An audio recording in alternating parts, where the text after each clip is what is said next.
राष्ट्रपति जी के अभिभाषण पर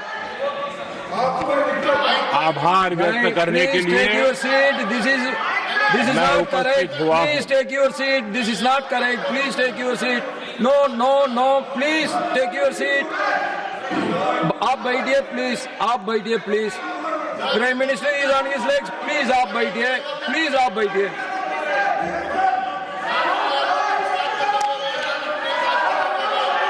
आदरणीय सभापति जी,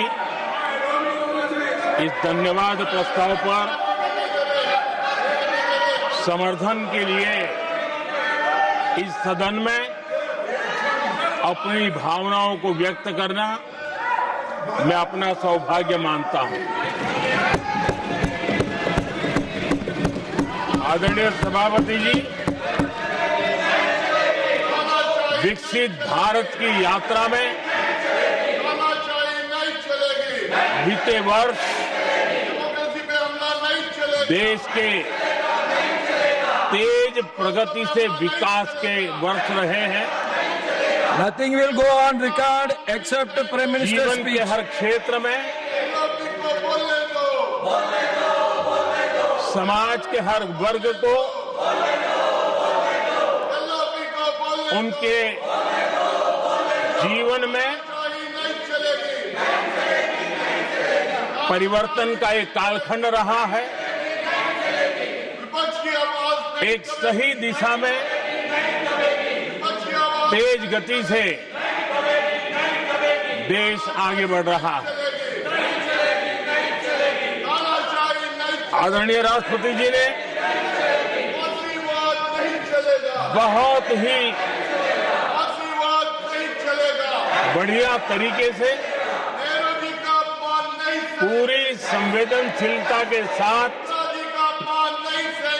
उन्होंने This is not correct. इस You विषय please को sit your seat. हम please. सबके सामने प्रस्तुत किया है। आदरणीय सभापति जी, मेरी एक प्रार्थना है, आदरणीय खड़गे जी की उम्र देखते हुए वो बैठ करके भी नारे बोल सकते हैं तो अच्छा होगा, ताकि उनको कष्ट न हो।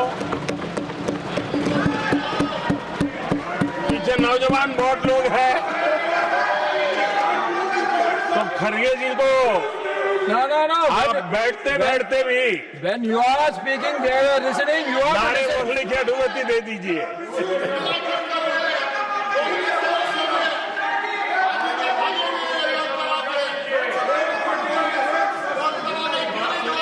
आदरणीय सभापति जी, राष्ट्रपति जी ने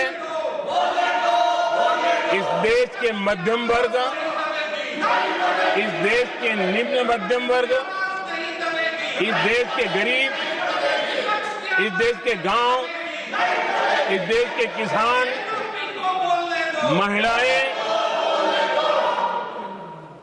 विज्ञान हो, प्रौद्योगिकी हो, कृषि हो, सभी विषयों को लेकर के बहुत ही विस्तार से भारत के प्रगति का एक स्वर संसद में गूंजा है।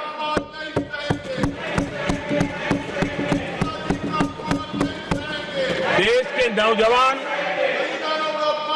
भारत के सामर्थ्य को कैसे आगे बढ़ा रहे हैं, इसकी भी विस्तार से चर्चा की है।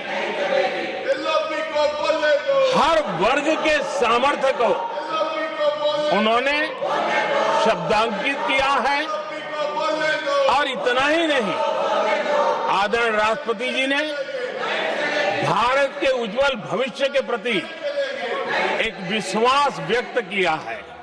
ये अपने आप में हम सबके लिए प्रेरक है। आदरणीय सभापति जी,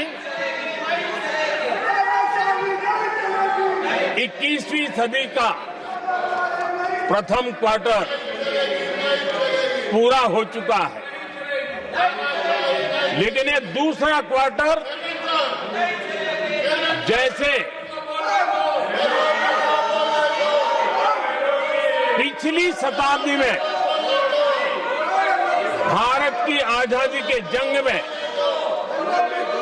दूसरा क्वार्टर बहुत ही निर्णायक बना था। मैं साफ साफ देख रहा हूं कि विकसित भारत के निर्माण की दिशा में ये दूसरा क्वार्टर भी उतना ही सामर्थ्यवान होने वाला है, उतना ही तेज गति से आगे बढ़ने वाला है। और इसलिए आदरणीय सभापति जी, राष्ट्र का हर व्यक्ति ये महसूस कर रहा है कि एक अहम पड़ाव पर हम पहुंच चुके हैं। अब न हमें रुकना है, न हमें पीछे मुड़ करके देखना है। I will not go ahead to do what you are doing. आगे ही आगे देखना Please है, बैठिए. I am not going to let गति you से चलना now. है। You please बैठिए. और लक्ष्य को प्राप्त करके ही हमें सांस लेनी है, उस दिशा में हम आगे बढ़ रहे हैं। Nothing आदरणीय should go on सभापति without ji, except to the Prime Minister's speech.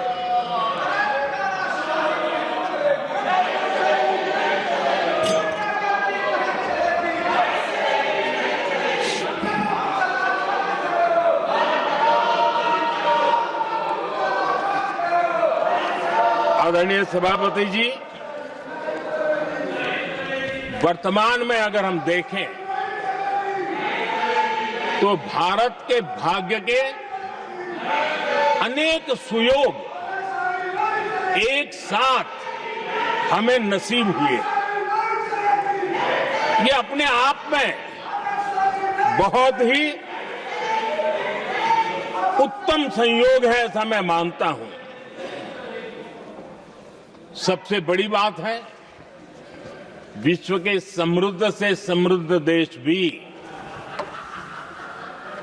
बुजुर्ग होते जा रहे हैं। वहां की आबादी उम्र के उस पड़ाव पर पहुंची है हम जिन्हें बुजुर्ग के रूप में जानते हैं।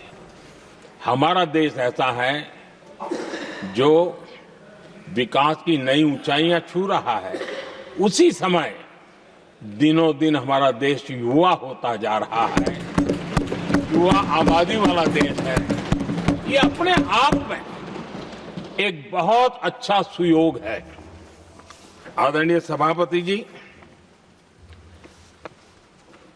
दूसरी तरफ मैं देख रहा हूं जिस प्रकार से विश्व का भारत के प्रति आकर्षण बढ़ा है, और उसमें भी विश्व भारत की टैलेंट का महात्म्य समझ रहा है।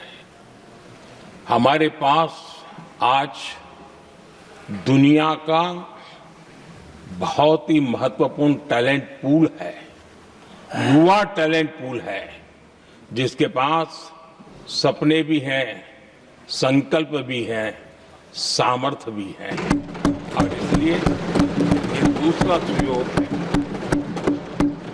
शक्ति का आशीर्वाद हमारे साथ है। आदरणीय सभापति जी, भारत आज विश्व में जो चुनौतियां पैदा हो रही है, उन चुनौतियों का समाधान देने वाला एक देश आशा की किरण बना हुआ है, और हम समाधान दे रहे हैं। वैसा ही एक महत्वपूर्ण सुयोग है कि आज मेजर इकोनॉमी में भारत का ग्रोथ बहुत हाई है, और हाई ग्रोथ और लो इन्फ्लेशन ये बहुत ही यूनिक संयोग है,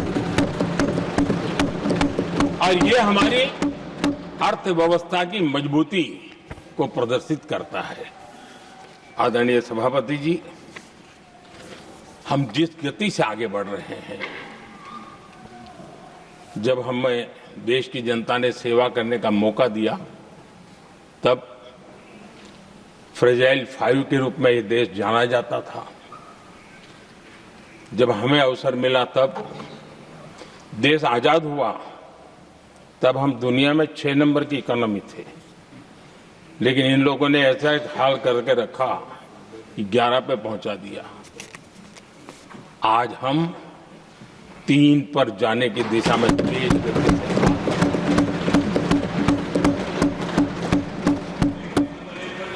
आदरणीय सभापति जी, आज कोई भी सेक्टर देख लीजिए, चाहे साइंस हो, चाहे स्पेस हो, चाहे स्पोर्ट्स हो, हर क्षेत्र में आज भारत एक कॉन्फिडेंस के साथ, आत्मविश्वास से भरा हुआ भारत है।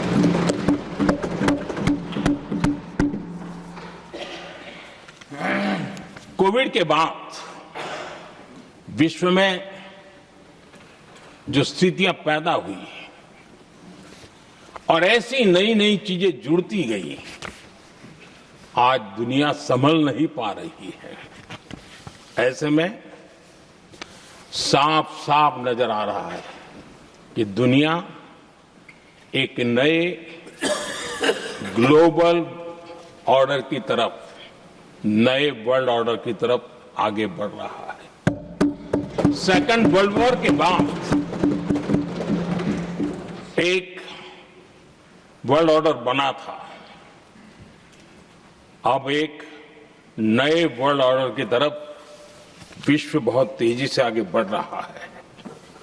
और सबसे बड़ी खुशी की बात है, सारी घटनाओं का अराजनीतिक तरीके से, निष्पक्ष भाव से विश्लेषण करेंगे तो झुकाव भारत की तरफ है।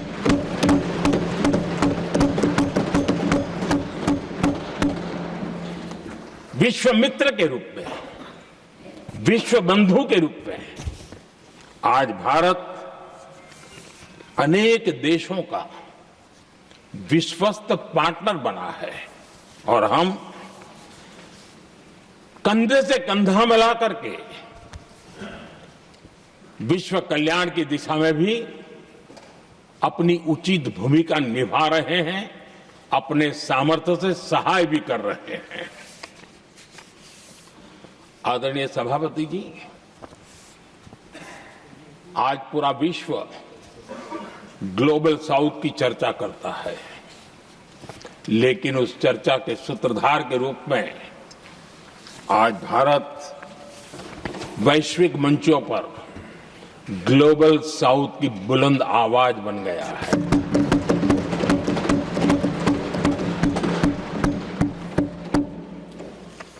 अनेक देशों के साथ आज Bharat future ready trade deals कर रहा है। पिछले कुछ ही समय में दुनिया के महत्वपूर्ण 9 बड़े देशों के साथ 9 बड़े हमारे ट्रेड डील हुए हैं और उसमें मदर ऑफ ऑल डील एक साथ 27 देशों के साथ, यूरोपियन यूनियन के साथ।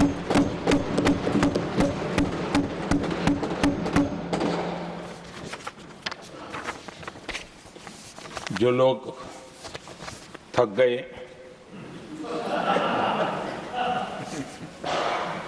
बेचारे चले गए, लेकिन कभी न कभी उनको जवाब देना पड़ेगा कि देश की ऐसी हालत कैसे बना के रखी थी कि दुनिया का कोई देश हमसे डील करने के लिए आगे नहीं आता था। आपने कोशिश की होगी, पीछे बहुत चक्कर लगाए होंगे, लेकिन किसी ने आपकी तरफ देखा भी नहीं होगा। क्या स्थिति ऐसे पैदा है? दुनिया के देश ऐसे ही भारत के साथ डील नहीं कर रहे हैं। आदरणीय सभापति जी, इसके पीछे सबसे बड़ी बात, डेवलप कंट्रीज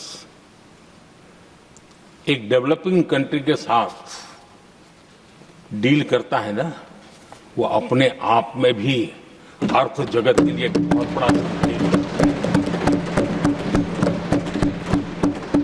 और मेरे लिए नई बात नहीं है। जब मुझे गुजरात में सेवा करने का अवसर मिला था तो मैं एक वाइब्रेंट गुजरात समिट करता था और मेरे लिए गर्व की बात थी कि एक स्टेट, हिंदुस्तान का एक स्टेट, मेरे इस वाइब्रेंट समिट के partner country, develop country Japan हुआ करता था। एक राज्य ने सामर्थ्य दिखाया था, आज मेरा देश है सामर्थ्य दिखा रहा है।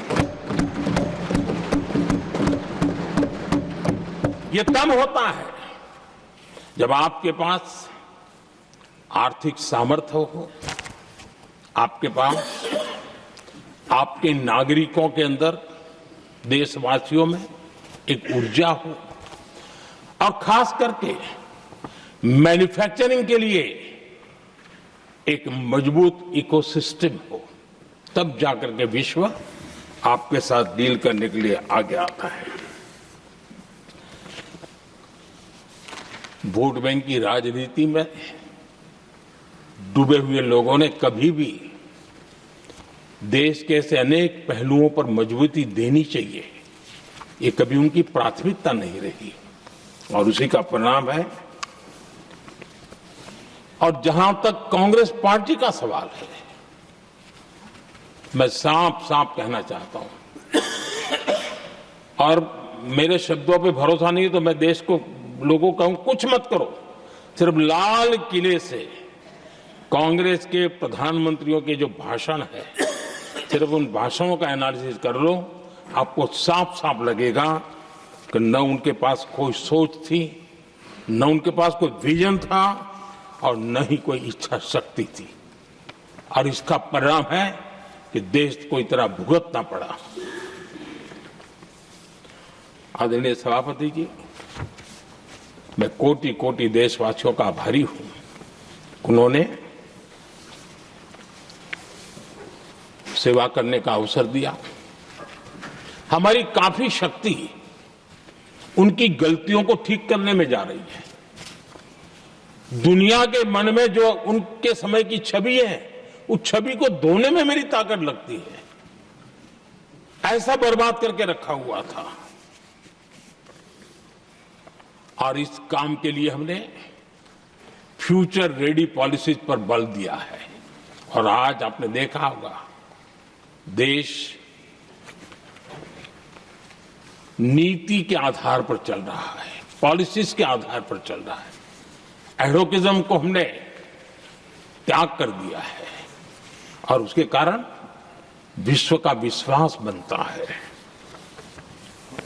हमने रिफॉर्म, परफॉर्म, ट्रांसफॉर्म के मंत्र को लेकर के आगे बढ़े और आज स्थिति ऐसी है कि देश रिफॉर्म एक्सप्रेस पर सवार हो चुका है।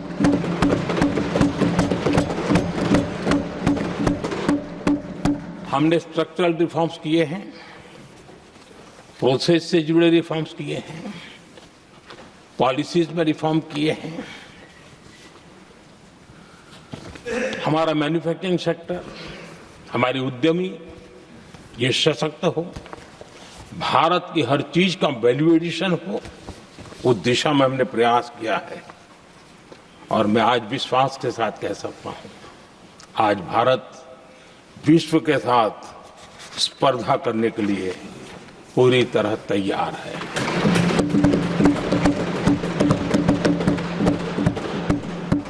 जब मैं विश्व के सीईओ फोरम की समिट देखता हूं, आज दुनिया हमारे उद्यमियों को समानता के रूप में देखती है। और जब पिछले दिनों सभी दलों के डेलीगेशन विश्व में गए थे, ये भाव उन्होंने भी अनुभव किया और आकर के मुझे सभी दल के माननीय सांसदों ने अपने अनुभव बता रहे थे, बड़ा गर्व से कह रहे थे कि हाँ, बराबरी से बात हो रही है। ये हमारे लिए अपने आप में बात है। आदरणीय सभापति जी, एमएसएमई का बहुत बड़ा नेटवर्क जितना सामर्थ्यवान होता है, वो लंबे अरसे तक इकोनॉमी को ताकत देता है। हमने उस दिशा में बल दिया और हमने कई रिफॉर्म्स किए हैं। आज हमारे एमएसएमई नेटवर्क पर दुनिया का भरोसा बढ़ रहा है। बड़े बड़े हो सकता है हम हवाई जहाज नहीं बना देंगे, लेकिन कई हवाई जहाज है जिसमें कई पुर्जे मेरे देश के छोटे छोटे एमएसएमई बना रहे हैं।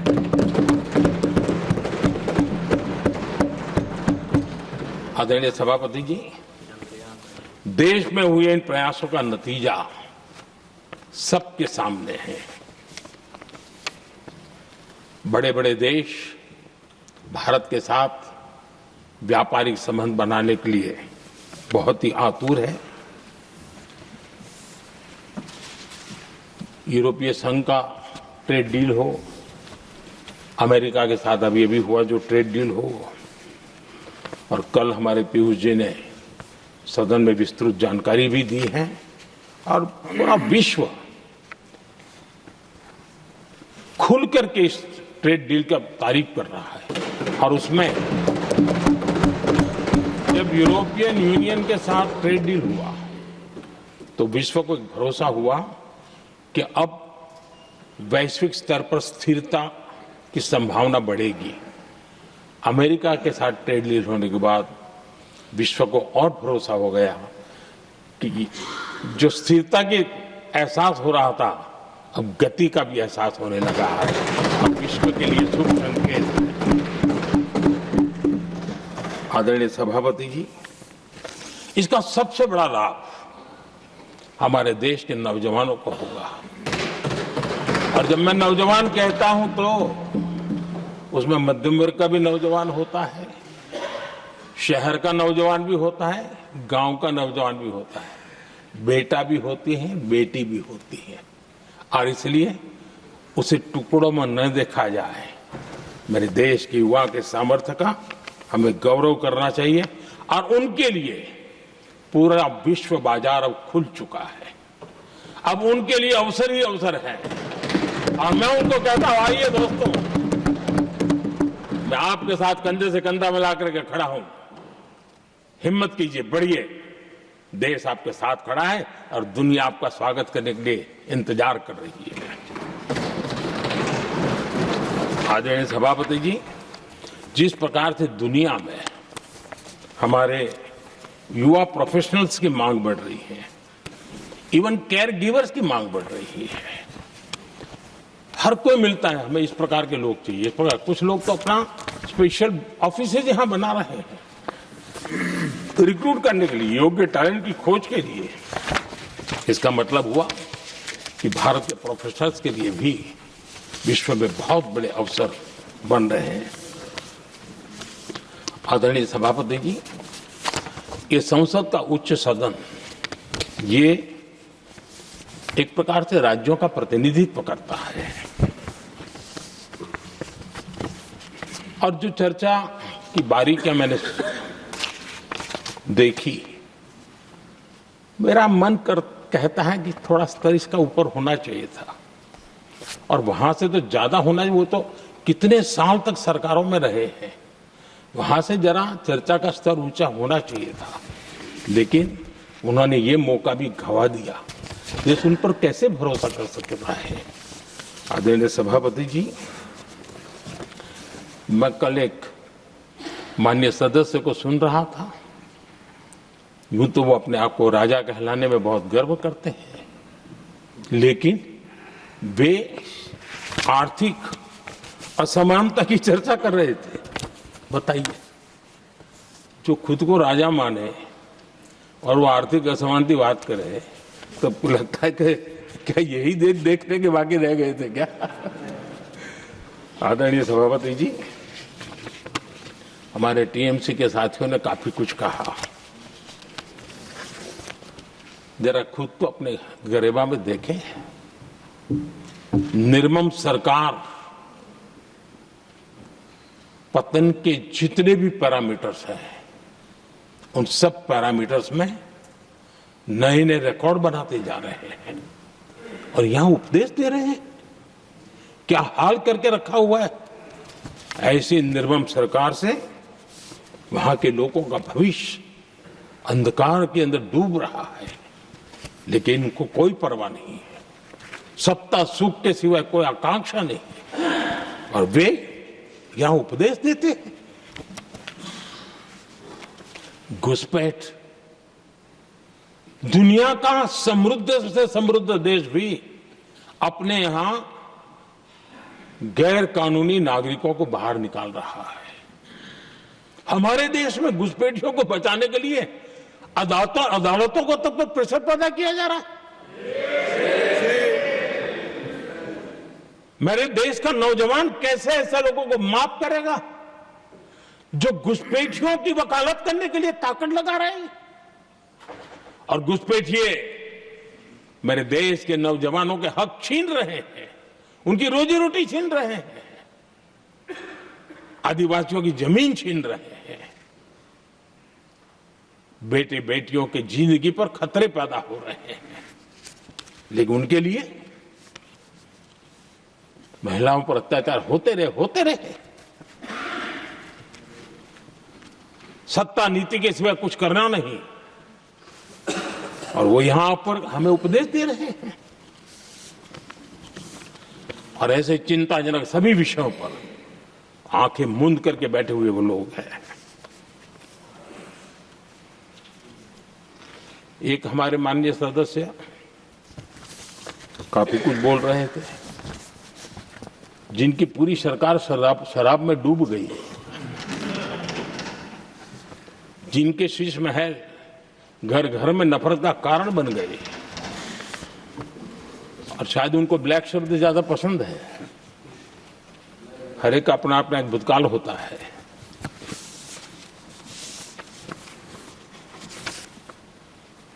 पता नहीं ब्लैक के साथ उनका क्या पुराना रिश्ता है। आदरणीय सभापति जी, ऐसे सभी साथियों से मैं आज जरूर कहूंगा, तुम कितना दुनिया को धोखा दोगे, तुम कितना दुनिया को धोखा दोगे।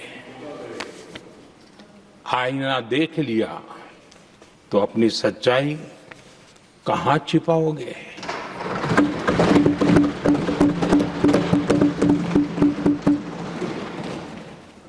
कांग्रेस हो, टीएमसी हो, डीएमके हो, लेफ्ट हो, ये दशकों से केंद्र में सत्ता में रहे हैं, सत्ता के भागीदार रहे हैं।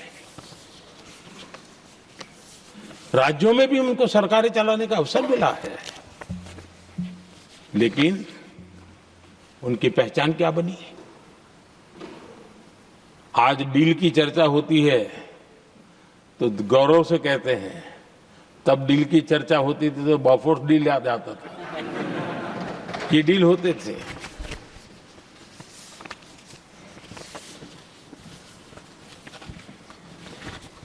उन्होंने सिर्फ जेब भरने का काम किया।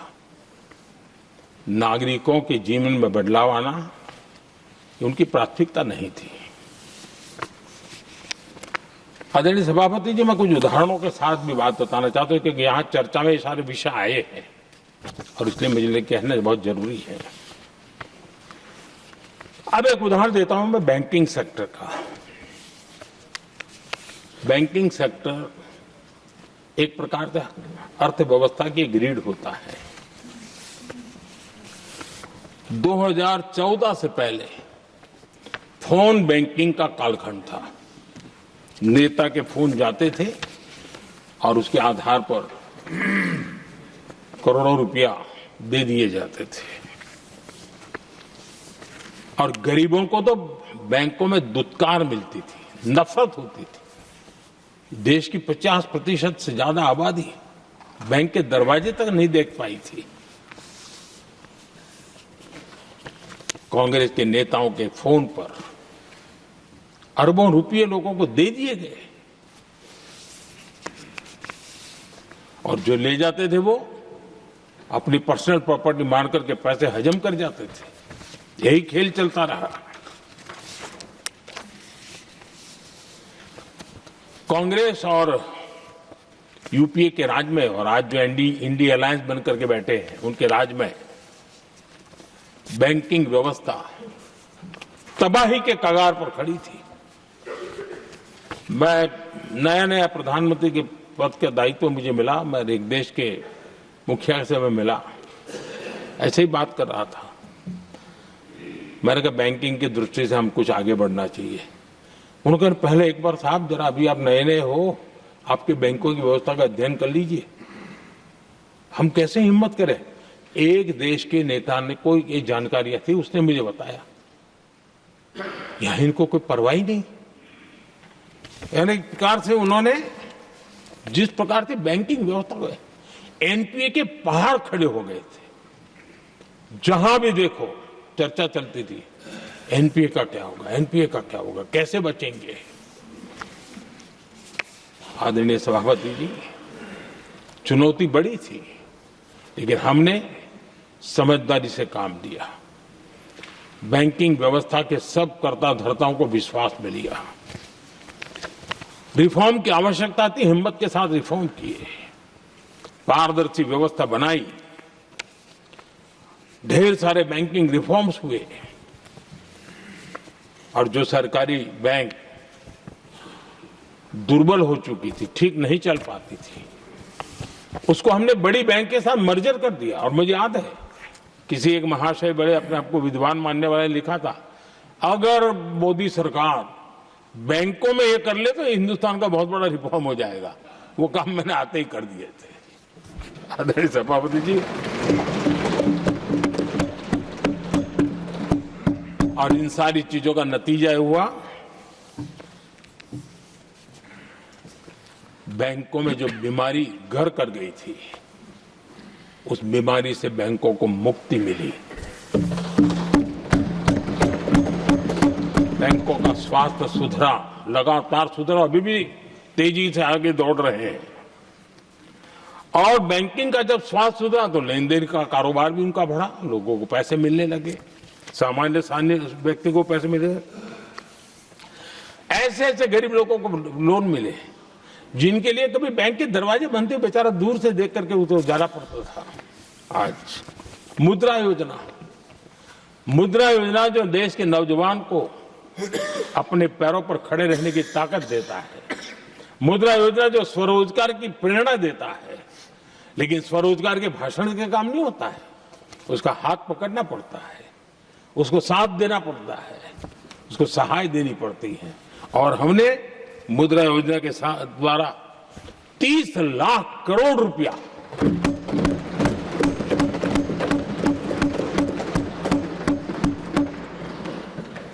$30 लाख करोड़ रुपए से ज्यादा लोन मुद्रा योजना के माध्यम से और बिना गारंटी देश के नौजवानों के हाथ में दिया और उन्होंने अपने कारोबार को आगे बढ़ाया। और गर्व की बात है, उसमें बहुत बड़ी मात्रा में माताएं बहनें भी हकदार बनी, इसकी लाभार्थी बनी। सेल्फ हेल्प ग्रुप, इन दिनों ग्रामीण महिलाएं बड़े सपने देखती हैं, खुद अपने पैरों पर खड़ा होना चाहती थी। विमेन सेल्फ हेल्प ग्रुप का हमने विस्तार तो किया ही किया, लेकिन 10 करोड़ बहनों को हमने सीधी आर्थिक मदद की व्यवस्था की। हमारे एमएसएमई सेक्टर को हमने भरपूर लोन दी। और मैं आज बड़े संतोष के साथ, बड़ी जिम्मेवारी के साथ इस पवित्र सदन में कहना चाहता हूं, हमने एनपीए जिसके पहाड़ हुआ करते थे 2014 के पहले, आज उसको हमने नीचे निम्न स्तर पर लाकर के खड़ा कर दिया है। आज एनपीए 1% से भी नीचे है। ये अपने आप में बैंकों के स्वास्थ्य के लिए बहुत उत्तम काम हमने किया। मैंने इतना ही नहीं, हमारे बैंकों का प्रॉफिट आज रिकॉर्ड पर है, हाई रिकॉर्ड है उसके। ये अपने आप में देश की अर्थव्यवस्था को ताकत देने के लिए, बैंकिंग व्यवस्था मजबूत होती है तो बाकी अर्थव्यवस्था को भी मजबूती मिलती है, उस काम को कहेगा। आदरणीय सभापति जी, मैं एक और उदाहरण देना चाहता हूं। हमारे पीएसयूज, आमतौर पर पीएसयूज के संबंध में ये मान्यता बन चुकी थी, वो बनते ही हैं बीमार होने के लिए, वो बनते ही हैं बर्बाद होने के लिए, वो बनते ही हैं बंद होने के लिए। हमने इस पूरी मानसिकता को हकीकतों के आधार पर बदलने में सफलता प्राप्त की है।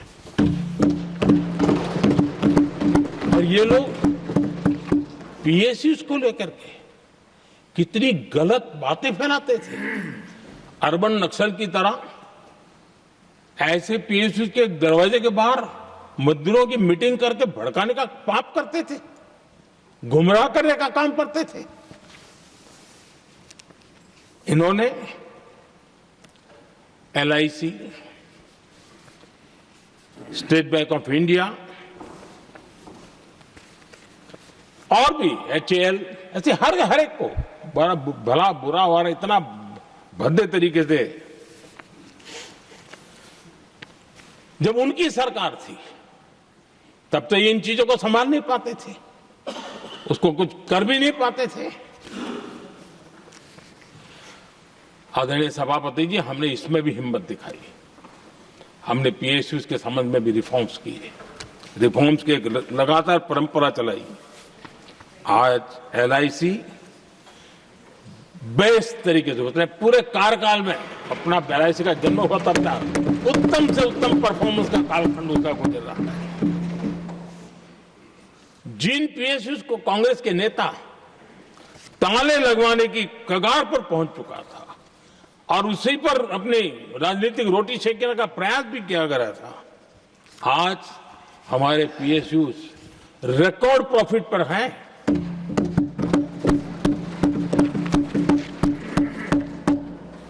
इतना ही नहीं, वे अपने परफॉर्मेंस से मेक इन इंडिया को भी गति दे रहे हैं।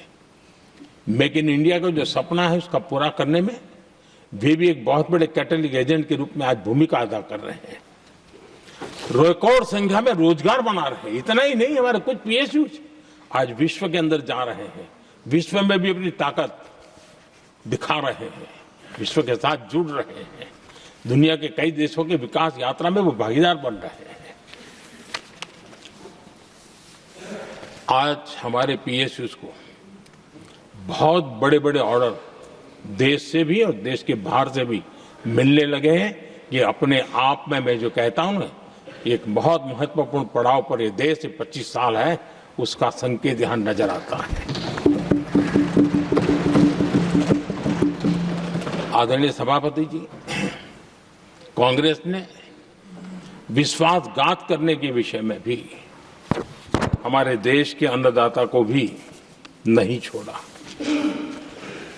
इस देश में 10 करोड़ किसान ऐसे हैं जिनके पास 2 हेक्टेयर से भी कम जमीन है, छोटे किसान हैं।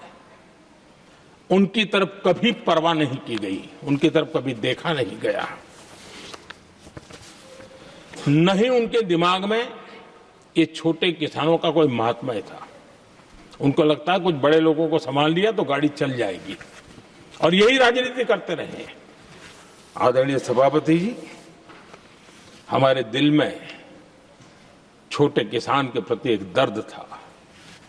हम जमीनी हकीकतों से परिचित थे और उसी के कारण हम पीएम किसान सम्मान निधि योजना लेकर गए और आप इतने कम समय में हमारे इन छोटे किसानों के खाते में 4 लाख करोड़ रुपया हमने दिया है। 4 लाख करोड़ रुपया आंकड़ा छोटा नहीं होता है आदरणीय सभापति जी, और उसने हमारे छोटे किसानों को एक नई ताकत दी है, नए सपने देखने का सामर्थ्य दिया है। और मुझे पक्का विश्वास है कि हमारा किसान उस दिशा में जरूर भारत की आशा अपेक्षा के अनुरूप परिणाम देगा।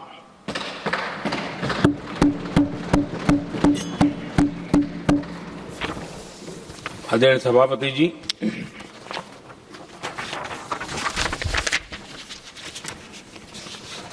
यहां कुछ साथियों ने इम्प्लीमेंटेशन के संबंध में शिकायतों का भाषण काफी किए। शायद वो तय करके आए थे कि ऐसा ऐसा बोलना है, तो इसमें तो उनका ऐलान दिखता था, बाकी में तो नहीं दिखता है। आदरणीय सभापति, जब ये इम्प्लीमेंटेशन को लेकर के इतनी बड़ी बड़ी बातें करते हैं, मैं एक जरा किस्सा सुनाता हूं। मैं किसी का भला बुरा कहने के लिए नहीं कर रहा हूं, मैं सिर्फ हकीकतें रख रहा हूं। परेशानी जिनको होगी उनको होगी, लेकिन तथ्य तो तथ्य ही होते हैं। हमारे देश के एक नेता हिमाचल प्रदेश के दौरे पर देते हैं और वहां से आने के बाद उन्होंने खुद ने ये घटना कहीं सुनाई, रिकॉर्ड पर उपलब्ध है। उसमें उन्होंने कहा,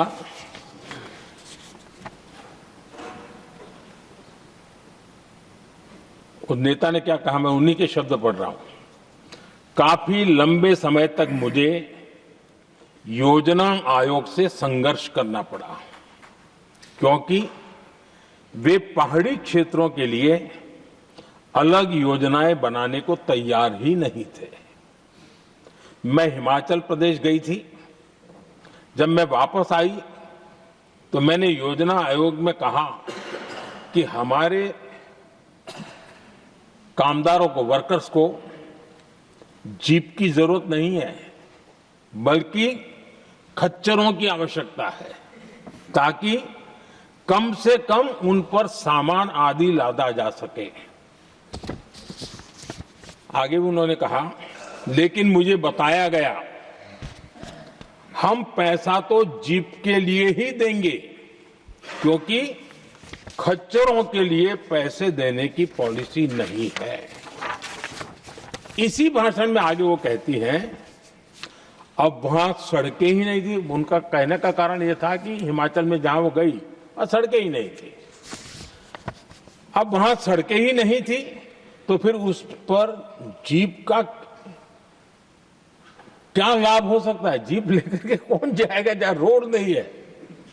लेकिन उस समय योजना आयोग का जोर था, या तो जीप या तो कुछ भी नहीं। आदरणीय सभापति जी, ये भाषण किसी और का नहीं, ये कांग्रेस के वरिष्ठ नेता और तत्कालीन प्रधानमंत्री इंदिरा गांधी का भाषण है।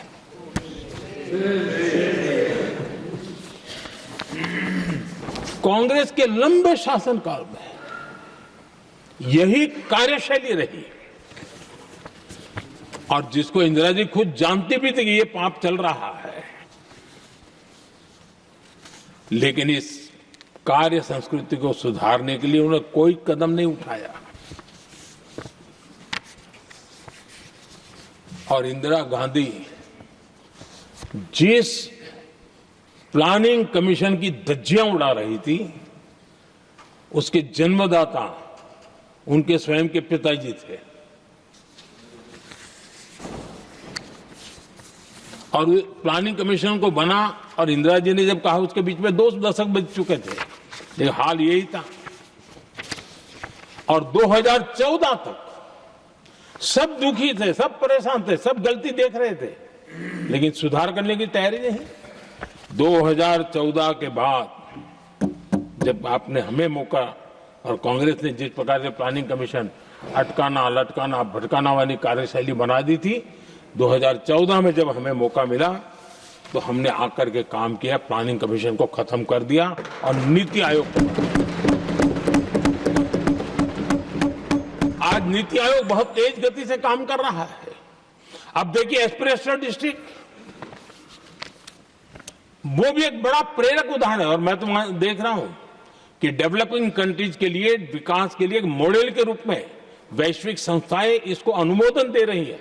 ये एस्पिरेशनल डिस्ट्रिक्ट की ये सफलता बनी है।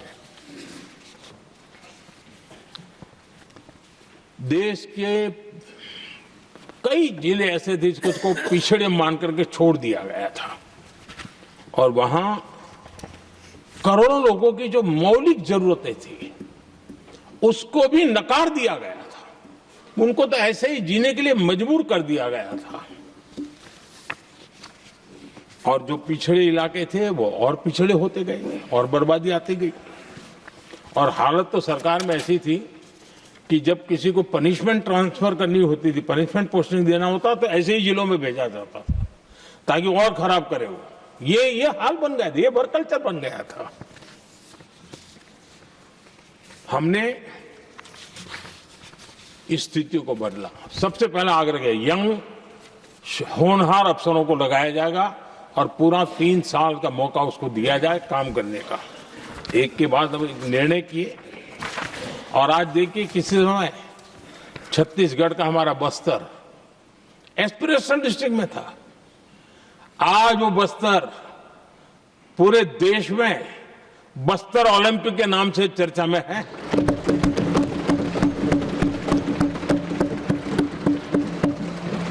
आज विकास की धारा बस्तर के गांव-गांव पहुंच रही है। अभी कुछ गांवों में पहली बार बस देखी, पूरे गांव ने उत्सव मनाया बस्तर में। ये परिस्थितियां छोड़ करके गए हुए हैं लोग और यहां पर पता नहीं किस प्रकार से देश को कहां ले जाना चाहते हैं लोग। आदरणीय सभापति जी, इंप्लीमेंटेशन क्या होता है, ये एस्पिरेशनल डिस्ट्रिक्ट एक बहुत बड़ा शानदार उदाहरण है। ऐसे तो सैकड़ों उदाहरण हैं, लेकिन मैं कहने के लिए इसको उल्लेख कर रहा हूं। कांग्रेस के हमारे साथियों को ये जो बदलाव आ रहा है उसमें इंप्लीमेंटेशन नजर नहीं आ रहा है। और उनका तो एक ही वो प्लानिंग कमीशन वाला मॉडल है, जीप और खच्चर वाला मॉडल, यही वो लोग जानते हैं, उससे आगे कुछ नहीं जानते। और ये इंप्लीमेंटेशन कैसे करते हैं, मेरा जन्म नहीं हुआ था उसके पहले सरदार वल्लभ भाई पटेल ने नर्मदा नदी पर बांध बांधने की कल्पना की।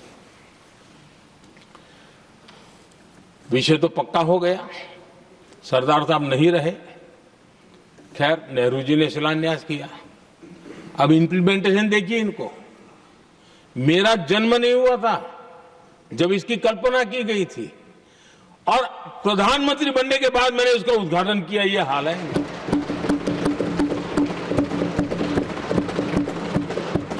और उनका इंप्लीमेंटेशन देखिए, मुझे मुख्यमंत्री रहते हुए 3 दिन अनशन पर बैठना पड़ा था नर्मदा सरदार सरोवर डैम के लिए, मेरे राज्य के किसानों के लिए।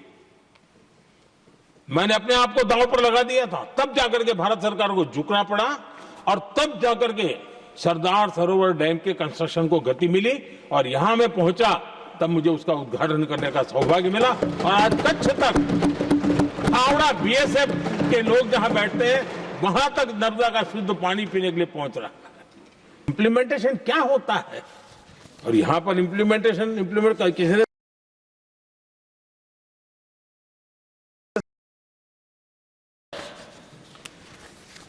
हमने कांग्रेस की कार्यशैली को बदलने के लिए जब मैंने देखा कई ऐसे काम थे अटके पड़े हुए, कोई पूछने वाला नहीं थे फाइलों में, और पॉलिटिकल फायदे के लिए अनाउंसमेंट कर दिए, दिए जला दिए, पत्थर लगा दिए, करना कुछ नहीं। आखिरकार मैंने एक टेक्नोलॉजी वाला प्लेटफॉर्म बनाया यहां आकर के, प्रगति के नाम से। ये प्रगति प्लेटफॉर्म का मैं उदाहरण देता हूं, आप हैरान हो जाएंगे। मुझे एग्जैक्ट याद नहीं है, लेकिन शायद हिमाचल में एक ट्रेन उन्होंने पार्लियामेंट में घोषित की थी, शायद ऊना और कोई। मेरे आने तक वो कागज पर भी उसका ड्राइंग नहीं बना था, बताओ, और चुनाव जीतने के लिए वो घोषणा कर दी।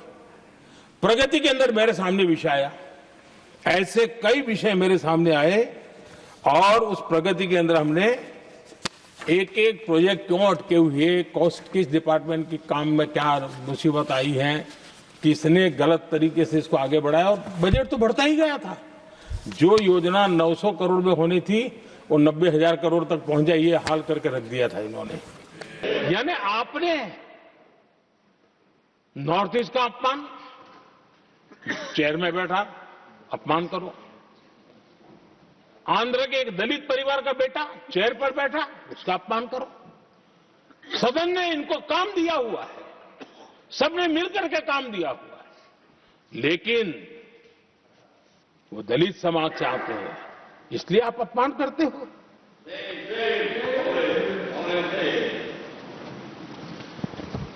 और ऐसा लगता है कांग्रेस के लोगों को असम की जनता के प्रति बड़ी नफरत है। उनको लगता है कि उसकी जनता ने उनका साथ छोड़ दिया, मतलब उनके दुश्मन हो गए। क्या कभी लोकतंत्र में ऐसे सोचते हैं क्या? मुझे तो तब बहुत पीड़ा हुई थी जब भारत रत्न भूपेन हजारिका जी, जो कि इस देश के बहुत ही सम्मानीय व्यक्तित्व है जी, आज भी घर घर में उनको स्मरण करते हैं लोग। उनके प्रति जो भक्ति का भाव है आप कल्पना नहीं कर सकते, लेकिन उनको इसकी भी कोई परवाह नहीं है। और जिस प्रकार से, और हमारा सौभाग्य था कि हमने भूपेन हजारिका जी के देश के लिए जो उनका योगदान था, नॉर्थ ईस्ट जैसे इलाके से पूरे देश को अपने वाणी से, अपने विचारों से, अपनी अभिव्यक्ति से बांध के रखा था। हमने भारत रत्न देने का निर्णय किया।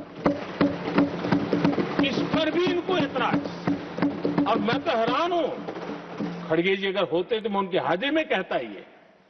इन्होंने जिस प्रकार से बोला ना भारत रत्न के बाद, वो वीडियो पर उनका चेहरा देखेंगे ना, आपको लगा रहे ये ऐसे लोग हैं, ऐसा व्यवहार करते हैं। और ये कहा, अरे ये तो सिंगर थे। मैं समझता हूं कि किसी का भी अपमान करने में कभी भी पीछे नहीं रहते हैं। उन्होंने भूपेन हजारिका जी को भारत रत्न दिया, उसका भी विरोध किया। ये पूरे असम का विरोध है, पूरे देश के कला प्रेमियों का विरोध है। और मुझे पक्का विश्वास है असम कभी भी इस अपमान को भूलने वाला नहीं है।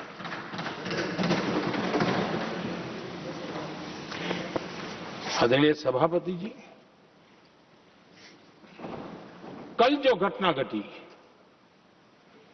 इसी सदन के एक माननीय सांसद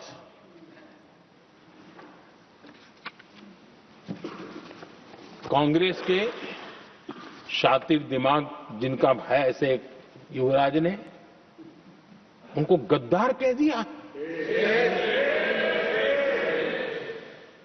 अहंकार कितनी सातवें आसमान पर पहुंच चुका है इनका। और कांग्रेस को छोड़कर के कितने ही लोग निकले हैं, कांग्रेस के कितने टुकड़े हुए हैं, कई लोग दूसरे दलों में गए हैं, लेकिन औरों को तो किसी को गद्दार नहीं कहा उन्होंने। लेकिन कल सांसद को गद्दार इसलिए कहा क्योंकि वो सिख थे। ये सिखों का अपमान था, ये गुरुओं का अपमान था। और कांग्रेस के अंदर जो कूट कूट करके सिखों के प्रति नफरत भरी पड़ी है ना, उसका वो अभिव्यक्ति थी।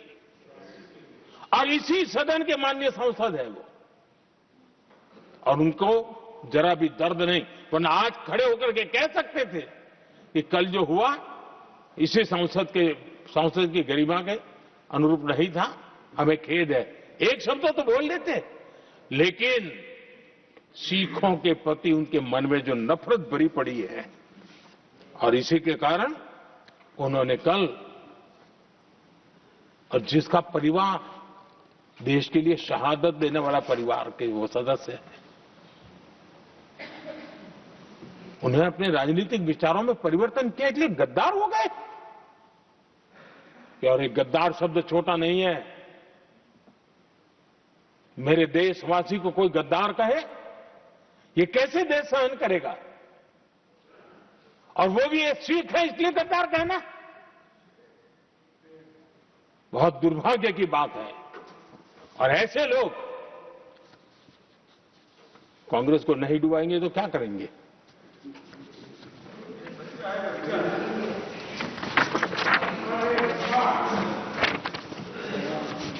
आदरणीय सभापति जी, एक तरफ ये दृश्य है और दूसरी तरफ हमारे सदानंद जी मास्टर का दृश्य है।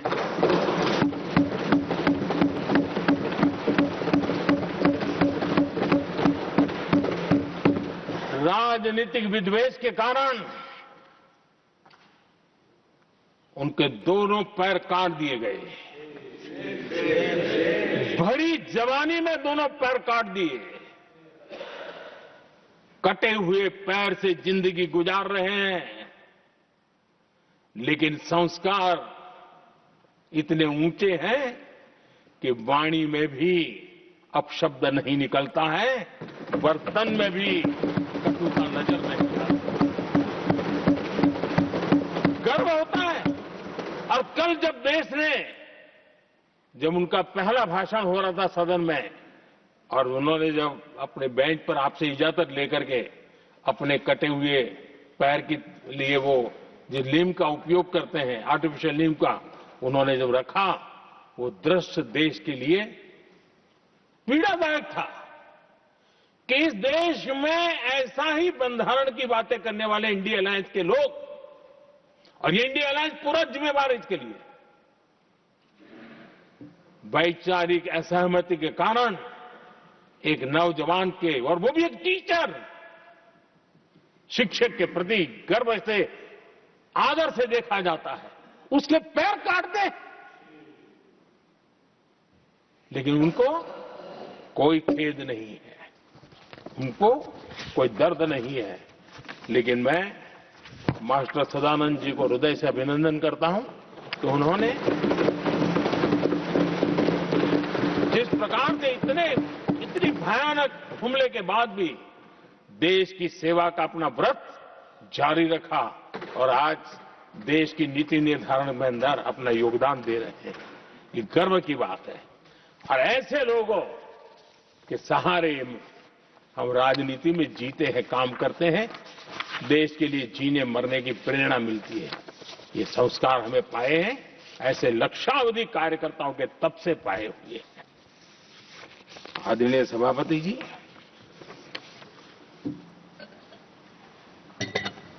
इन दिनों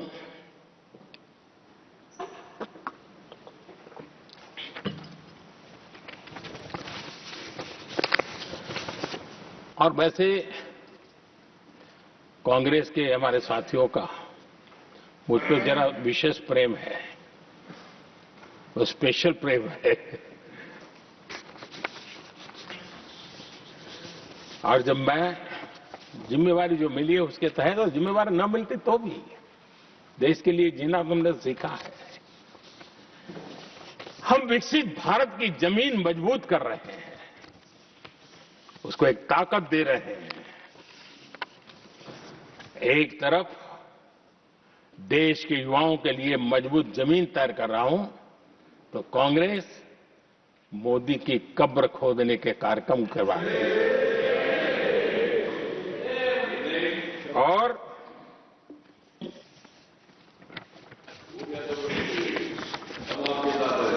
मोहब्बत की दुकान खोलने वाले मोदी तेरी कब्र खुदेगी के नारे लगा रहे हैं जी। ये कौन सी मोहब्बत की दुकान है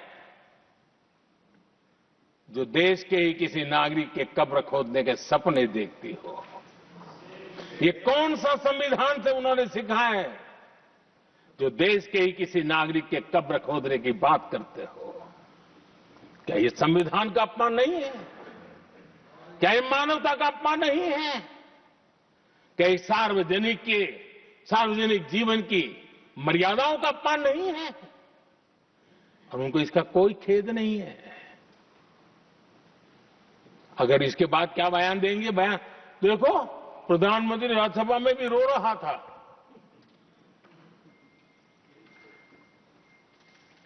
किस प्रकार के संस्कार और वृत्तियों से पले बड़े लोग हैं ये। आदरणीय सभापति जी, मेरे लिए कोई अनुभव मेरा बहुत पुराना है। 2002 से जब वे विपक्ष में थे तब से, और 2004 से जब वो सत्ता में आए तब से, और 2014 से मैं जब यहां आया तब से, पिछले 25 साल से संसद का एक भी सत्र ऐसा नहीं गया, मोदी संसद का सदस्य नहीं था, एक भी सत्र ऐसा नहीं गया जिसमें इस सदन के अंदर मोदी को गाली देने का काम न किया हो इन लोगों ने। 25 साल। और मुझे किसी ने पूछा था, मोदी जी आपके स्वास्थ्य का क्या राज है? मैंने कहा मैं डेली 2 किलो गाली खाता हूं।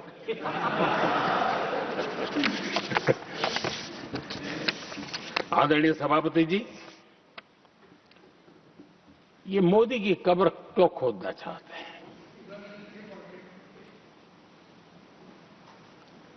ये सिर्फ नारा नहीं है, ये इनके भीतर पड़ी हुई नफरत का प्रतिबिंब है, इसकी अभिव्यक्ति है। और वे इसलिए हैं, हमने 370 की दीवार गिरा दी, इसलिए वो मोदी की कब्र खोदना चाहते हैं। हमने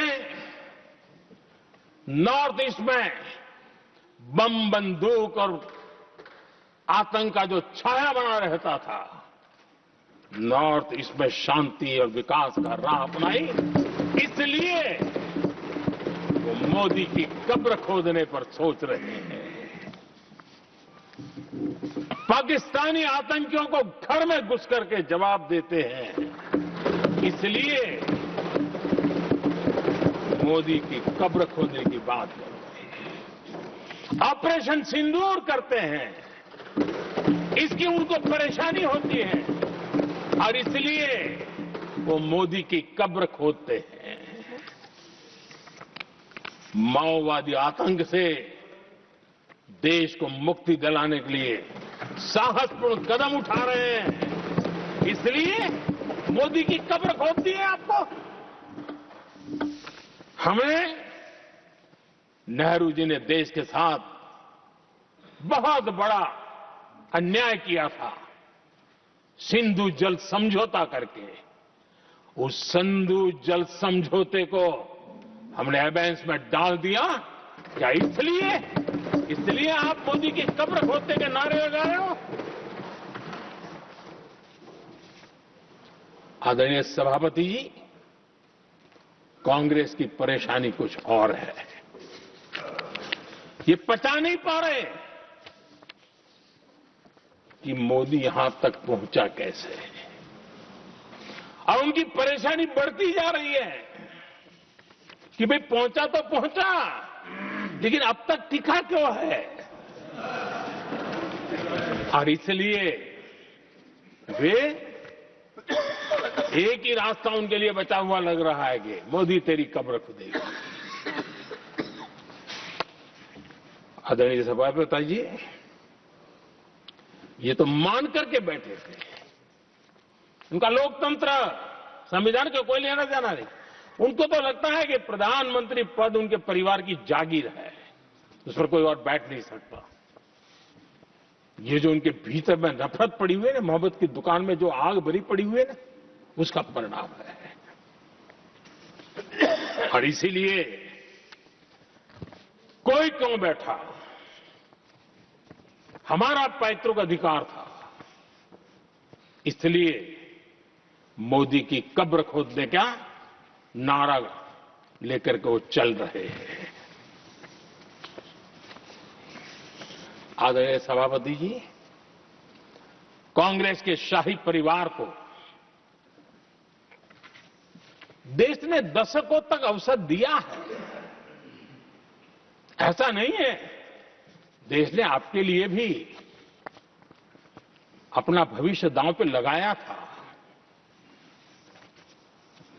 लेकिन आपने गरीबी हटाओ के नारे लगाए, गुमराह किया। लाल किले पर से कांग्रेस के एक भी प्रधानमंत्री के भाषण में गरीबी हटाने की बात ना आई हो, ऐसा नहीं हुआ है। लेकिन किसी भी प्रधानमंत्री ने गरीबी हटाने के लिए क्या किया, वो एक बार भी नहीं आया। वो नारे से अधिक कुछ नहीं था उनका। और मोदी ने रास्ता अपनाया गरीब को एम्पावर करने का, गरीब को सशक्त करने का। और मेरे देश के गरीबों को मैं सलाम करता हूं, उन्होंने देश की योजनाओं को समझा, स्वीकारा और अपने सामर्थ्य को बढ़ाने के लिए प्रयास किया।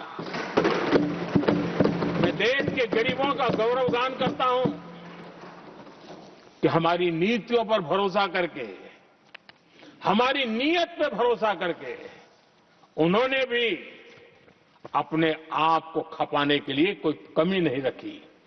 और 25 करोड़ मेरे गरीब परिवार के भाइयों ने गरीबी को परास्त किया और खुद गरीबी से बाहर आए हैं। मैं उनको सलाम करता हूं। मेरे 25 करोड़ देशवासी जो निराशा में पड़े हुए थे, दूर एक आशा की किरण दिखाई दी, उठ खड़े हुए और आज हमारे साथ चल पड़े। आदरणीय सभापति जी,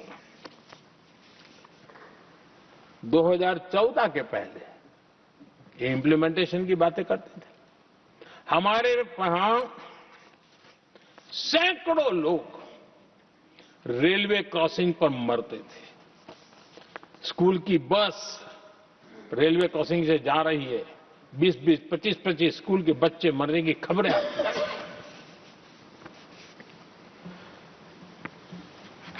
अनमैन्ड रेलवे क्रॉसिंग, वो इतना बड़ा काम नहीं था कि नहीं कर सकते थे। ये काम भी मुझे करना हुआ और हमने सारे अनमैन्ड क्रॉसिंग बंद कर दिए, लाखों लोगों की जिंदगी बचा ली। इसलिए ये मोदी की कब्र खोदना चाहते हैं। आदरणीय सभापति जी, 2014 से पहले इस देश में 18,000 गांव ऐसे थे जिनको बिजली का मतलब पता नहीं था।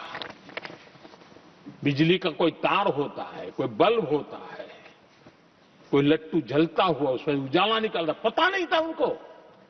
18,000 गांव 2014 के बाद जब आपने हमें दायित्व देशवासियों ने दिया, उन 18,000 गांव जिन्होंने कभी बिजली का मुंह तक नहीं देखा था, बिजली का शब्द भी कान पे नहीं सुना था, उन गांवों में उजाला पहुंचाया। इसलिए इनको मोदी की कब्र खोदने के सिवाय अब कोई रास्ता नहीं दिख रहा है। आदरणीय सभापति जी, वो भी एक वक्त था जब देश में बार बार खबरें आती थी, मीडिया में हेडलाइन हुआ करती थी, सरहद की स्थिति के संबंध में बयान आते थे। गोला बारूद नहीं है, बुलेट प्रूफ जैकेट नहीं है,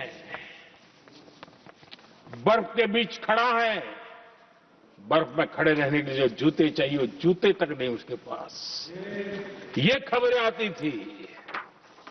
हमने देश के जवानों के लिए खजाने खोल दिए, देश के जवानों को जो चाहिए वो देने की दिशा में चल पड़े। और इसलिए वो चाहते कि अब तो कोई रास्ता बचा नहीं है, बस कब्र खुदेगी मोदी की, यही एक रास्ता उनके लिए बचा है। आदरणीय सभापति जी, एक बार उत्तर प्रदेश के वर्तमान मुख्यमंत्री जी ने सदन में भाषण करते करते वो रो पड़े थे। दिमागी बुखार के कारण बच्चे, अनगिनत बच्चे मर रहे थे। इनको कभी सूझा नहीं कि इस दिमागी बुखार से मुक्ति दिलाई जा सकती है।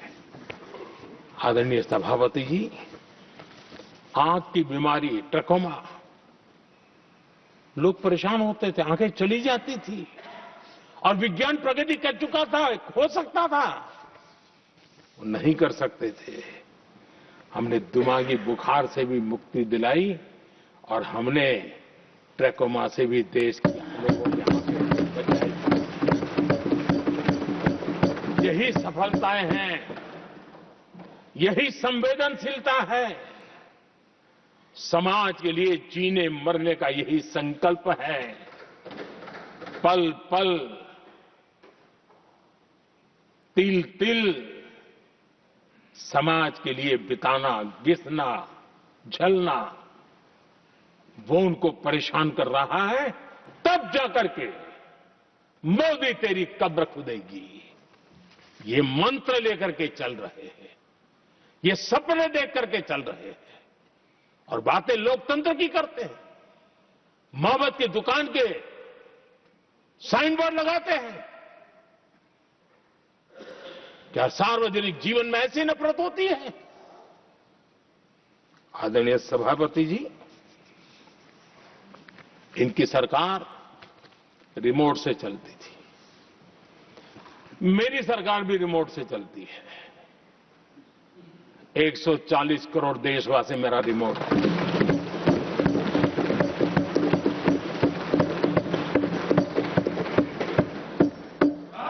एक 140 करोड़ देशवासियों के सपने, 140 करोड़ देशवासियों की आकांक्षाएं, देश के नौजवानों के संकल्प, इनके लिए हम जीते हैं, इनके लिए सरकार चलाते हैं। सत्ता हमारे लिए सुख का रास्ता नहीं है, सत्ता हमारे लिए सेवा का माध्यम है।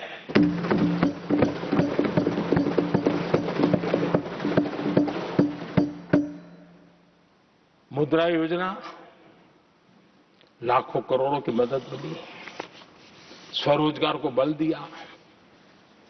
कांग्रेस ने कभी स्टार्टअप कल्चर को प्रमोट ही नहीं किया। कुछ सैकड़ों में स्टार्टअप बेचारे अपने, उनको पता भी नहीं था। और इनका तो हाल ये है आदरणीय सभापति जी, अपने घर के स्टार्टअप को भी वो लिफ्ट नहीं कर पा रहे।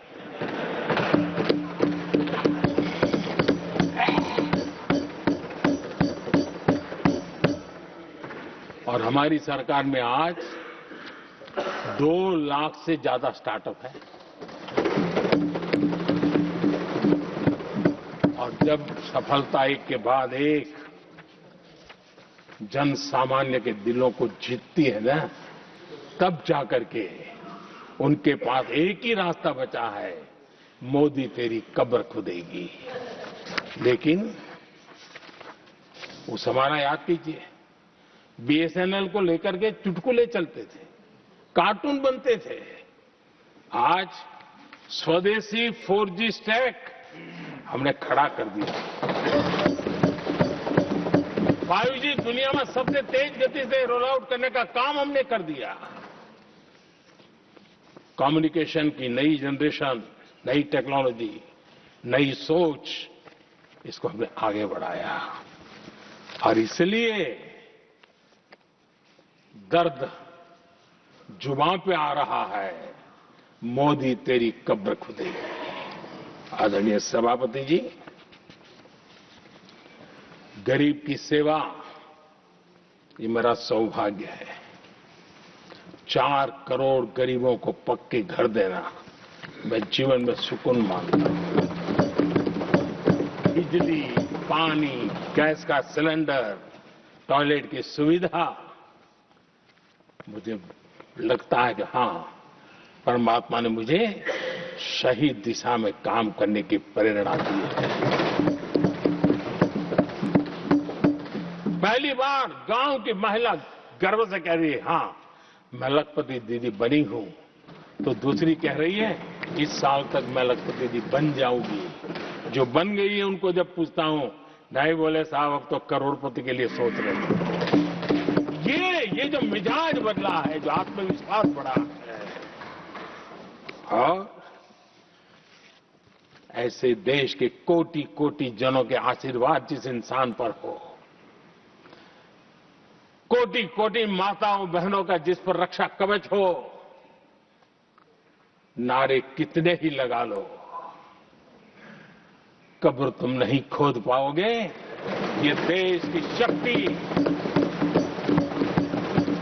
आशीर्वाद रूपी कवच, माताओं बहनों का मेरे प्रति जो भाव रहा है, जिस श्रद्धा भाव से मैंने माताओं बहनों की सेवा करने का काम किया है, जिनको कोई पूछता नहीं था उसको मोदी पूजाता है। यही करना है और ये आशीर्वाद ही है जो इनको चूभते हैं और इसलिए कब्र खोदना चाहते हैं। आदरणीय सभापति जी, चोरी करना जिनका पुश्तैनी धंधा है, जिन्होंने एक गुजराती की सरनेम भी चुरा ली,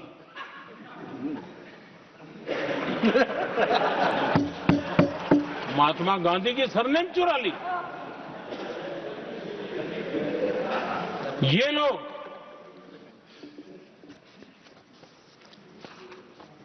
और देश की जनता इतनी समझदार कि ऐसी पटक देती है, ऐसी पटक देती है लोगों को।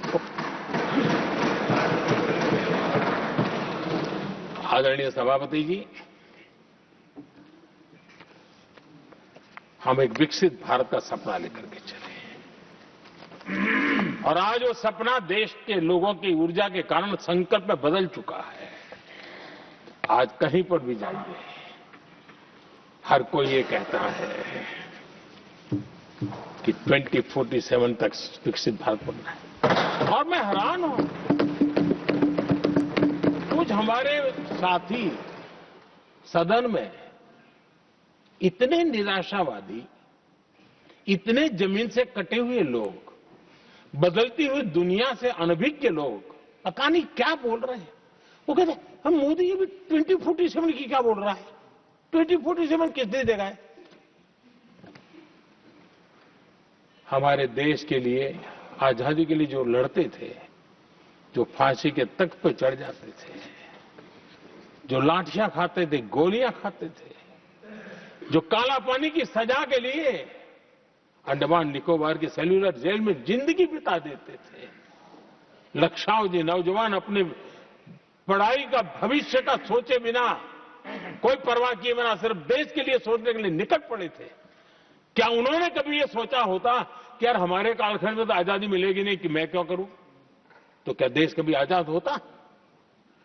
ये इतने निराशावादी लोग हैं कि जब मैं डिजिटल इंडिया की बात करता था, मैं फिनटेक की चर्चा करता था, मैं यूपीआई की बात करता था, तो ये कहते थे अरे इस देश में गरीब आदमी मोबाइल फोन पर कैसे पैसों का कारोबार करेगा? 3 साल के भीतर भीतर देश ने दिखा दिया ये हो सकता है। और मैं हैरान था जिस दिन ऐसा भाषण संसद में हुआ, देश का मीडिया भी, मैं भी, ऐसे लोग, उनकी जो इकोसिस्टम है वो नाच रही थी कि देखिए मोदी को तगड़ा जवाब दिया। मोदी ने जवाब नहीं दिया। आपके हाथ में मोबाइल फोन जब यूपीआई से चलता है, काम करता है ना, तो जवाब अपने आप मिल जाता है।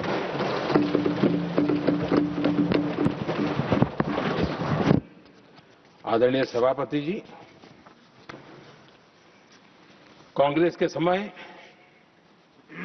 एक व्यंग चला करता था और आमतौर पर कहा और सीरियस नेचर की चर्चा में भी आता था, हंसी मजाक में भी आता था। इंडिया मिस द बस, ये कॉमन वर्ड हो चुका भाई, मौका गंवा दिया, बाजी हाथ से चली गई, इंडिया मिस द बस, ये हमेशा होता था। आदरणीय सभापति जी, आज भारत कोई बस मिस नहीं कर रहा है, आज भारत काफिले का नेतृत्व कर रहा है।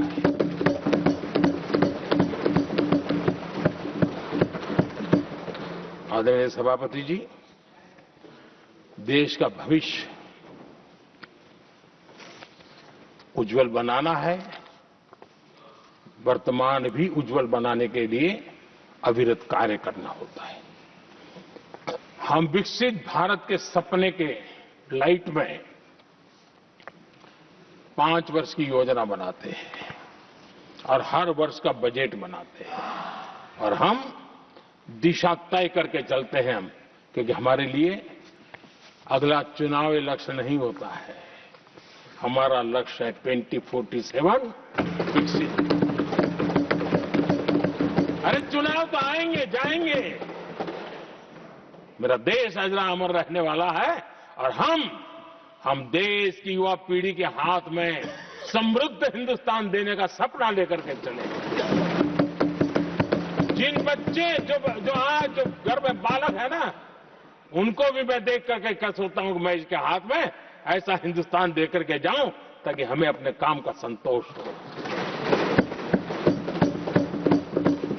2047 क्यों 2047 क्यों ये बातें करते हैं।